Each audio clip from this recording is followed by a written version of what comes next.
Quadratics now brings up this wonderful method called completing the square. Here's an equation to solve. Let's pretend we don't know the quadratic formula. And we can't factorise it. Damn, what multiplies together to give -7, adds together to 6? No, too hard, can't work it out. So what do? Okay, the first thing to do is move that constant. So we move it through the equal sign, it becomes +7. So that's the first thing we do. Then we add half the coefficient of x squared.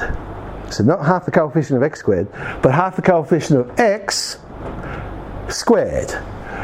So the coefficient of x is 6, half of that is 3, so I'm adding 3 squared to both. 3 squared is of course 9. So we now have this equation to solve. Now why do that? Because we have done exactly what the heading says. We have completed the square. On the left hand side, that is now a perfect square. That is x plus 3 all squared. Well, if something squared is equal to 16, it must be either plus or minus 4. So I now know x plus 3 is plus or minus 4. Move that 3 through the equal sign. So it's -3 plus or minus 4. And that's when you go, oh, you idiot. I could have factorised that. Look, it ended up being nice whole numbers. I should have just gone a little bit quicker. There it is. So we get x equals -7 or x equals 1. That is the technique of completing the square. This is in fact how we come up with the quadratic formula. ax squared plus bx plus c equals 0. There's our general quadratic. Now completing the square, we like it to be a monic. I don't like the a out the front there. I want it to be x squared, not ax squared. So the first thing I'm going to do is divide everything by a. But I now use that exact same technique. The constant number I'm going to push through the equal sign.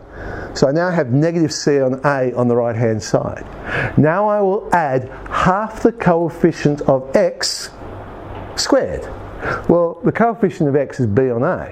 So half of that is b on 2a. So I'm going to add that squared. That means on the left hand side I've completed the square.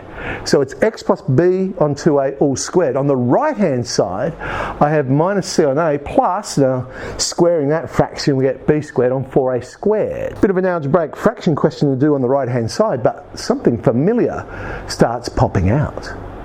When I make that one fraction, the denominator is 4a squared. I now have b squared minus 4ac. We're saying something squared is equal to that. Therefore, it's plus or minus the square root of b squared minus 4ac all over 2a. Push the b over 2a through the equal sign, and there's our quadratic formula. That's what we do in maths. Find a pattern, use the pattern, then come up with something, a formula in this case, that's going to make our lives easier down the track. Because I don't have to do that technique every time now. I go, right, I can use that.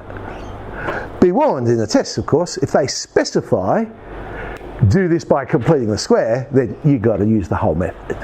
Because they're not really interested in the answer, they want to see whether you can use the method or not. Let's have a look at this one. X squared minus 6x plus 6. That one definitely doesn't factorise. Alright. It's another way of completing the square, trying it a different way of thinking about it. I know I'm going to end up with x and then half the coefficient of x. So it's x minus 3 squared. I know I'm going to end up with that. So I just write that and go, well I know when I expand that out, I'm not going to get 6. I'm going to get 9. Therefore, I need to minus 3 to make this right. I can't just change what it is.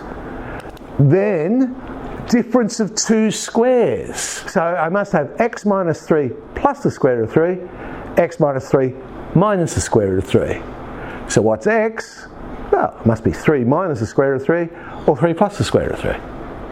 It's still the same technique, it's just a different approach. I've still completed the square, I just did it in the first line rather than what was it, about the third line.